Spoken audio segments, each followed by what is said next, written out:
Hello, welcome again to the YouTube presentation of Populi and the Aliens. Episode 17 is entitled Speechless. Today you will learn about the disbursement of man after Noah's great flood. Let us begin with a question. Were not Noah and his family the only humans left on the face of the earth? The answer is no. Remember that the flood's purpose was to destroy Atlantis and its culture. Most of the people living on the Black seashore and surrounding valleys had ample time to evacuate. Experts estimate that the inhabitants would have to move 1 mile each day to higher ground to escape the encroaching waters. However, like Hurricane Katrina, some chose to stay. Those individuals died. Noah's great flood accomplished its purpose by submerging the Atlantean civilization under the present-day waters of the Sea of Azov. Now we all know the short-term effects of the flood, but what were the long-term effects? How would this great catastrophe change the world's civilizations? Remember the men of renown? The migration that took place after the flood spread to all parts of the world. The men of renown with these traveling vagabonds would create new advanced civilizations in Sumeria, Greece, Minoa, China, India, and Egypt. Eventually, after a few thousand years, they would even make it to the Americas. A Sumerian text states that the Sumerians were given their knowledge and culture by 7 wise men, like fish who came from the sea. The Sumerians were the first civilization to invent writing around 3000 BC. Egyptian history states that agriculture was brought to the land of Egypt by Osiris in a boat from a land across the sea. Osiris is credited with helping the people of Egypt to learn farming skills and evolve beyond cannibalism. Osiris' wife, Isis, was known for her wisdom. The pre-dynastic Egyptians came from the west end of the Black Sea region after the Great Flood. Along with them came the history and knowledge of pyramid building. Speaking of pyramids, did you know that 37 ancient pyramids have been discovered submerged along the northern shore of the Black Sea? There is even one with a burial chamber containing a short alien creature with a crown on his head. Experts say the pyramids could be 65 million years old. This would make them built by the rebellious Agigi or the Greys. I say they're probably 8,000 years old and were built by the Atlantean civilization. This is how the Egyptians had knowledge of pyramid building. In present-day Bosnia, located at the west end of the Black Sea, a pyramid was built by the survivors of the Great Flood. This pyramid was the famous Tower of Babel. Archaeologists believe the Bosnian pyramid to be 8,000 to 12,000 years old. I disagree with their dating method. I believe the layers of earth used to date the pyramid were put there as mortar and did not occur from pressure erosion of the stones. The experts now say that the pyramids were built with fired brick and clay mortar. The Tower of Babel was built around 3000 BC, which would make it about 5,000 years old. Genesis 11:1-9. And the whole earth, speaking of the Black Sea after the submersion of Atlantis, was one language and one speech. And it came to pass, as they journeyed from the east, which was Atlantis on the alluvial plain, that they found a plain in the land of Shinar, and they dealt there. Let's catch up here. First off, I want to show you one thing before we bounce back to Noah's Ark. This was actually the mountain, the Kakar volcano, and this would be the area primarily to be looking for the Ark. If you look for areas of bitumen and look inside there, you might find some preserved bamboo. So anyway, back to the Tower of Babel. The Tower of Babel is going to be located in Bosnia, which is over here in this area. Showing here that this is where the Atlantis civilization was. After the area flooded, people migrated through the Ukraine, and they migrated over here to where now is present-day Bosnia.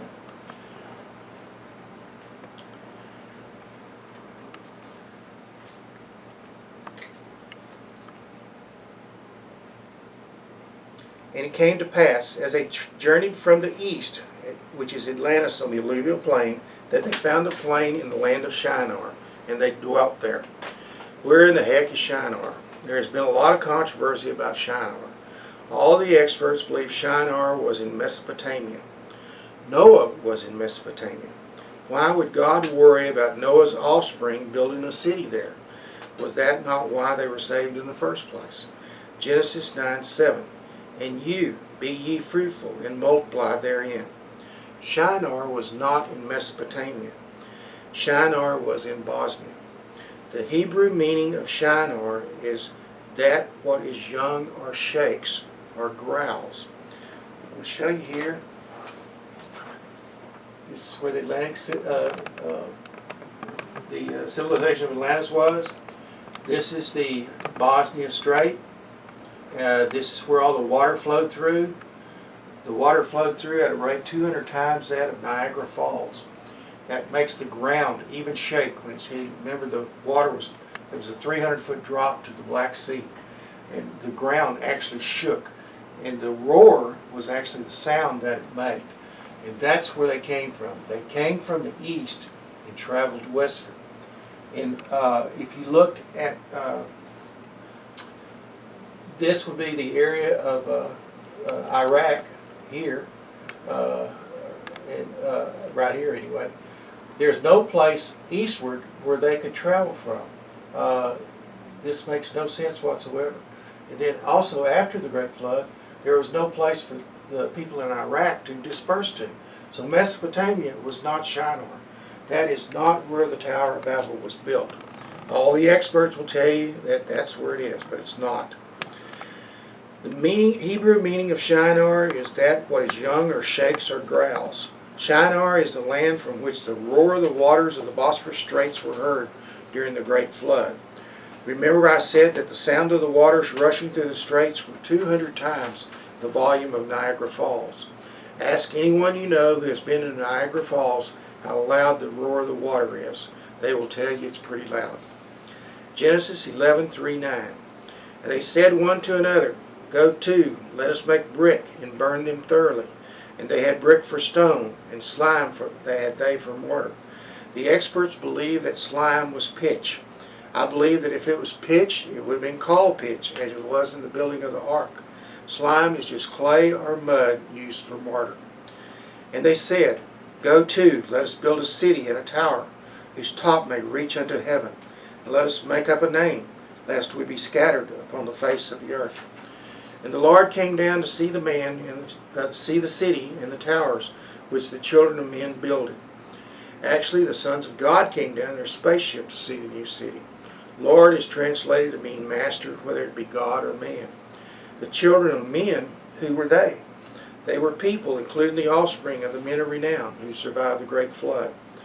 And the Lord said, Behold, the people are one, and they have all one language, and this they begin to do. And now nothing will be restrained from them, which they have imagined to do. In other words, the sons of God were afraid of another Atlantis being created.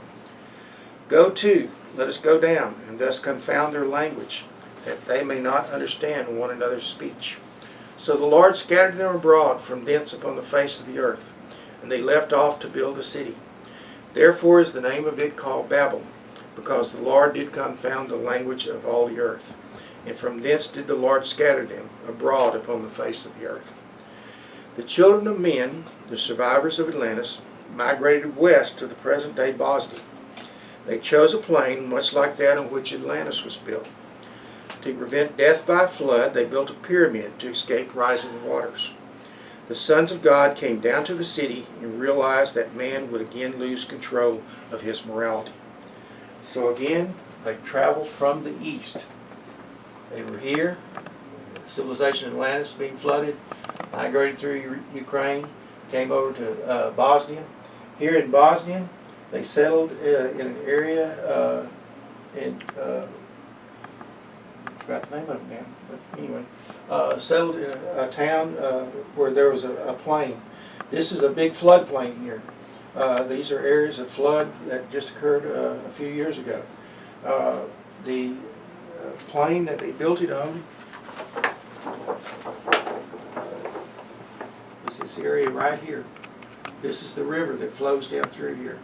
And in order to keep themselves from drowning, like they did in Atlantis, they built a pyramid there to escape the rising waters of this river. So that was where the Bosnian pyramid was built. This is actually the name of the place. This Viscoso is actually where the pyramid is. And again, that's in the land area there. I thought I had a map of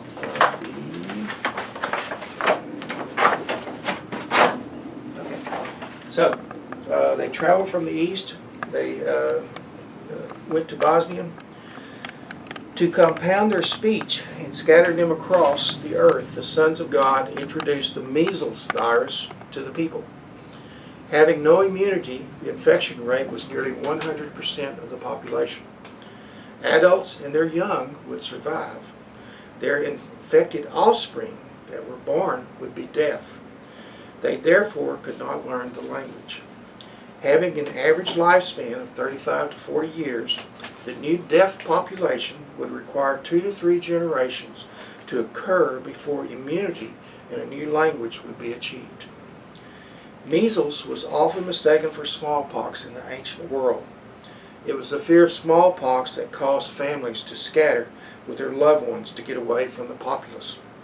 The great migration or dispersion of man with the spirit throughout the world had begun. There are several things I wish to cover before we end this episode in Volume 2 of Answers. Volume 3 will be coming soon. It will cover the dispersion of the men of renown and their offspring around the world and the creation of their religions, of the religions that we now have in our cultures. The first thing is the fact that God said man could now be a carnivore after the flood, Genesis 9:1-6. And God blessed Noah and his sons and said unto them, Be fruitful and multiply, and replenish the earth. There's that word replenish again. Remember that the first man was created on day 6 to replenish the earth after the extinction of the dinosaurs.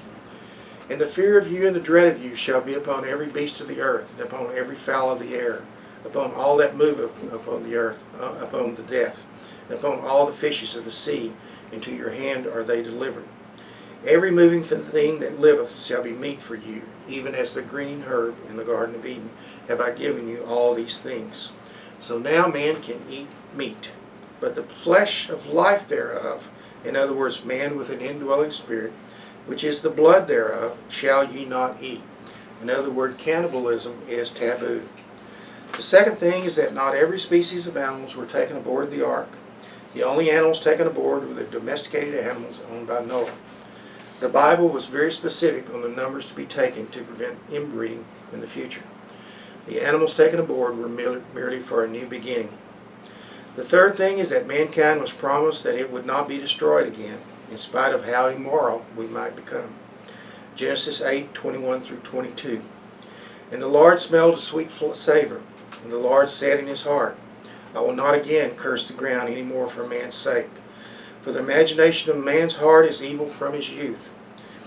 Neither will I again smite any more living thing, as I have done. While the earth remaineth, seedtime and harvest, and cold and heat, and summer and winter, and day and night shall not cease. The fourth thing is that the lifespan of man with the indwelling spirit would be greatly shortened after the flood. Longevity would be decreased to a maximum of 120 years. And there's my dogs barking in the background. And lastly, Noah was given 7 days to load the ark with his family and animals. That means that the time was predetermined for the flood to occur. Remember that the tsunamis created by the eruption of Mount Vesuvius was the cause of the Bosphorus Valley being breached to allow the waters of the Mediterranean Sea to rush into the 300 feet lower Black Sea. Remember, too, that the warm, moist atmosphere over the Mediterranean Sea was cooled by the ash cloud from the volcano, and the air was seeded with ash to produce the 40 days of rain. How could the eruption of the Mount Vesuvius be planned? It had happened before, when the dinosaurs went extinct. The sons of God, at God's commandment, were instrumental in causing the eruption of Mount Vesuvius on August the 11th, 3114 BC. It would only take a small antimatter matter bomb to achieve this. So here we are at the end of this journey. We have covered 13.5 billion years in a matter of 2 books, Volume 1 and Volume 2 of Papali and the Aliens. I have given you lots of answers. Volume 3 is coming soon. It will cover the last 5,129 years of man's development. I hope you have been able to see that there is a definite and clear connection between God, aliens, and man on our planet. There is only one God. He wishes for us to know Him better. He wants us to know that He is a real entity and not just something made up in our minds. He can truly be your best friend. I know that He is mine. So here is good night.